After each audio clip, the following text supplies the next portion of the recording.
चलिए देखिए, कल हम लोग दर्पण के बारे में पढ़ लिए थे। आज हम लोग जो है प्रतिबिंब के बारे में पढ़ेंगे।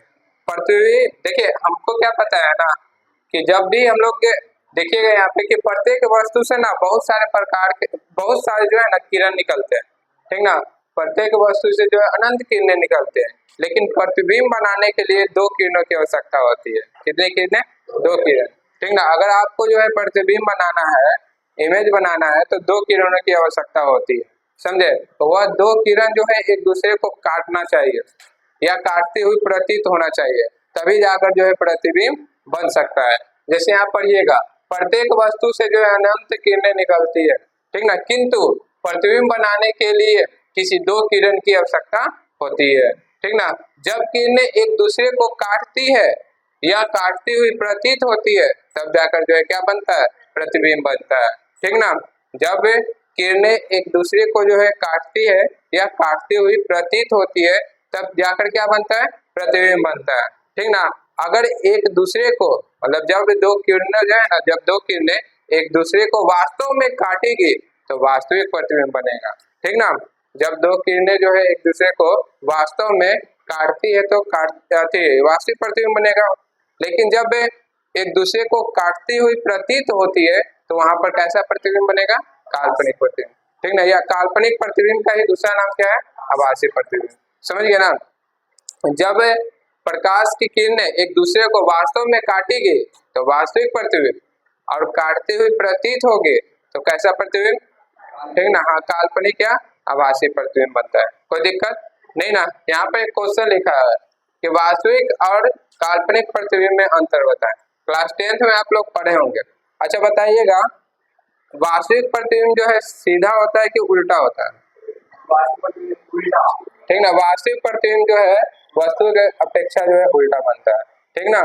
अब वास्तविक प्रतिबिंब को हम लोग पर्दे पे प्राप्त कर सकते हैं, ठीक ना, काल्पनिक को नहीं कर सकते हैं। तो इसका जो है कलर लिख के आएगा, ये दोनों में अंतर कम से कम 3-4 पॉइंट लिखिएगा। अब देखिए, हम लोग पढ़ने जा रहे हैं समतल दर्पण की विशेषताएं। इस समतल दर्पण में प्रतिबिंब जो बनती है ना, समतल दर्पण में जो प्रतिबिंब बनती है उसकी क्या क्या विशेषता है, समझ गए। तो देखिए, समतल दर्पण में यहाँ पे छूटा हुआ है, समतल दर्पण में बनने वाली, यहाँ पे लिख लीजिएगा, प्रतिबिंब छूटा हुआ है।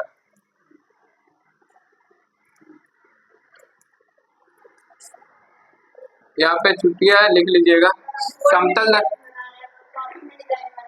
बनाओ, अच्छा है, बनाओ। समतल दर्पण में बनने वाली प्रतिबिंब की विशेषता है, ठीक ना। देखिए, समतल दर्पण में जो है ना हमेशा काल्पनिक प्रतिबिंब बनता है। देख लीजिए यहाँ पर, समतल दर्पण में कैसा प्रतिबिंब बनता है? आभासी प्रतिबिंब, ठीक ना, समझ गया ना। समतल दर्पण में आपका कैसा प्रतिबिंब बनता है? आभासी प्रतिबिंब बनता है। समतल दर्पण में अगर हमें पूरा मतलब अपना पूरा लंबाई देखना पड़ेगा, मतलब अपना पूरा प्रतिबिंब देखने के लिए समतल दर्पण में अगर किसी भी वस्तु का पूरा प्रतिबिंब देखना है तो उस वस्तु के लंबाई के आधा जो है प्रतिबिंब लेना पड़ेगा। मान लीजिए कि किसी मतलब कोई व्यक्ति है, उस व्यक्ति का जो है हाइट 6 फीट है, ठीक ना। तो दर्पण आपको कितना लेना पड़ेगा? ठीक ना, 3 फीट लेना पड़ेगा, समझे। तो वस्तु की लंबाई से जो है आधा आपको क्या लेना पड़ेगा? दर्पण। अगर किसी भी वस्तु का पूरा प्रतिबिंब देखना है तो वस्तु के लंबाई से जो है आधा, ठीक ना, मतलब वस्तु के लंबाई का आधा आपको क्या लेना पड़ेगा? दर्पण लेना पड़ेगा। यहाँ पर लिखा हुआ देखिए, समतल दर्पण में अपना पूरा प्रतिबिंब देखने के लिए अपने लंबाई के आधा दर्पण लेना होता है, समझिए ना, कोई दिक्कत। और समतल दर्पण में अगर हम लोग समतल दर्पण को θ डिग्री घुमा देते हैं, अगर हम लोग समतल दर्पण को θ डिग्री घुमाते हैं तो उसमें जो प्रतिबिंब बनेगा ना वह 2θ जो है घूम जाएगा। जैसे मान लीजिए कि हम लोग जो है समतल दर्पण को 30 डिग्री जो है घुमाते हैं तो जो प्रतिबिंब बनेगा वह 60 डिग्री घूम जाएगा, जस्ट दुगना, समझिए ना। अगर समतल दर्पण में आप दर्पण को जो है ना θ डिग्री घुमाते हैं तो जो उसमें प्रतिबिंब बनेगा वो कितना हो जाएगा? 2θ, ठीक ना।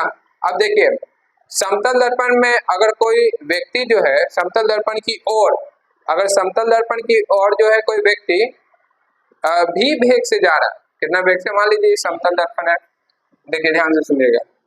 मान लीजिए कि ये आपका समतल दर्पण है, ठीक है। समतल दर्पण है आपका, कोई व्यक्ति है, ठीक ना, यहाँ से जो है मान लीजिए व्यक्ति है जी, ध्यान होना समझना है। अब देखिए ये कोई व्यक्ति है, समझ गए ना, बालो बना दे, लो हो गया। चलिए कोई, अरे कोई व्यक्ति है जो समतल दर्पण की ओर, कहा समतल दर्पण की ओर, ठीक ना, 2 मीटर पर सेकेंड के वेग से जा रहा है, मतलब चाल से जा रहा है।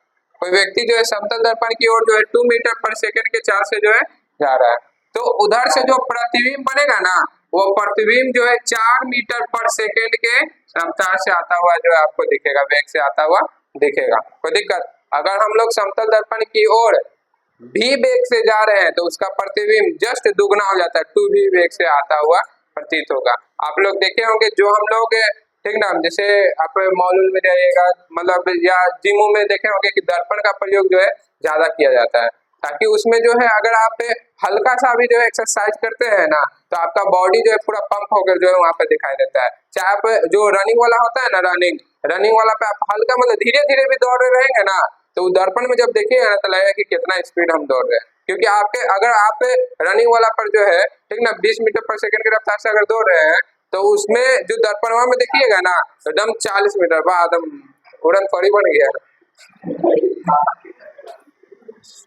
तो ये जो है आपका जो है दर्पण का कमाल होता है, ठीक ना।